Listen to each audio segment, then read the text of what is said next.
নমস্কার বন্ধুরা, শ্রাবণীর পাকঘরে সবাইকে স্বাগত। আশা করি তোমরা সবাই ভালো আছো। আমি খুব ভালো আছি। যে সকল বন্ধুরা আমার প্রতিদিনের ভিডিও দেখো তাদেরকে ধন্যবাদ দিয়ে আমি ছোট করব না। আমার অন্তঃস্থল থেকে তাদের জন্য অনেক অনেক ভালোবাসা রইল। বাড়িতে বাচ্চা বড় সবারই ইচ্ছা হয়েছে কুরকুরে দিয়ে এইভাবে একটা চিকেন বানাতে হবে। তো যেমন ভাবা তেমনই কাজ। 4 প্যাকেট কুরকুরে লেগেছিল এখানে আমার। আর চিকেন নিয়েছিলাম বোনলেস, সরু সরু করে কেটে নিতে হবে। সেই জন্য চিকেনটাকে খুব ভালো করে ধুয়ে আগেই নিয়ে প্লেটের মধ্যে চলে এসেছি। এর মধ্যে দিয়ে দিচ্ছি ধনে গুঁড়ো 1 টিস্পুন, জিরে গুঁড়োও 1 টিস্পুনে দিয়ে দিচ্ছি। গুঁড়ো লঙ্কাটার ব্যবহার করব না, শুধু কালারটার জন্য আমি 1 টিস্পুন কাশ্মীরি লঙ্কা গুঁড়ো দিয়ে দিচ্ছি। বাড়িতে যেহেতু ছোট ছোট বাচ্চারা খাবে সেই কথা মাথায় রেখেই করছি, তোমরা চাইলে ঝাল ঝালের জন্য দিতেই পারো।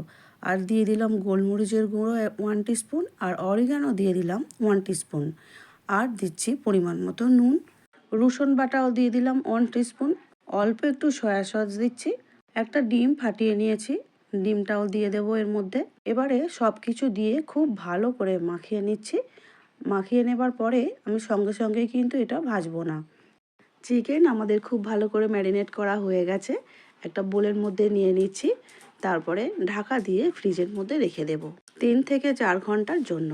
কারণ ম্যারিনেট করে রাখার সময়টা যত বেশি হবে টেস্টটা ততই ভালো হয়। এই রেসিপিটা বানানোর জন্য 4 প্যাকেট কুরকুরে লেগেছে আমার। আর খুব ভালো করে ভেঙে নিচ্ছি, দেখতেই পাচ্ছ। প্রথমে ছুরির সাহায্যে প্যাকেটটা একটু ছোট ফুটো করে নিয়ে প্যাকেটের ভিতরে যে হাওয়াটা ছিল বের করে দিলাম। তারপরে খুব ভালো করে গুঁড়ো করে নিলাম। মিহি গুঁড়ো করার দরকার নেই, এইভাবে একটু দানা দানা থাকলেও চলবে। এবারে একটা একটা করে চিকেন নিয়ে খুব ভালো করে কোট করে নিচ্ছি।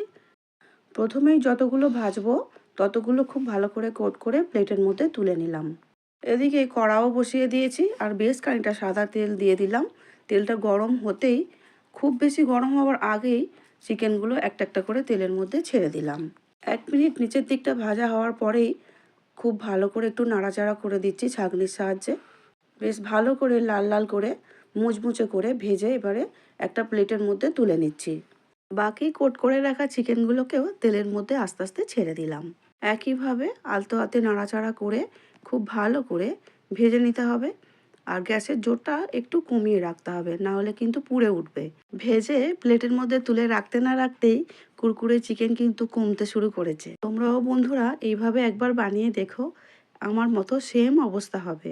শেষ পর্যন্ত যতগুলো চিকেন ভাজা হয়েছে কুরকুরে দিয়ে ততগুলো কিন্তু তুমি পাবে না। লাস্টের ফটো তোলার জন্য কিন্তু লুকিয়ে রেখে দিতে হবে, এটা কথা দিলাম।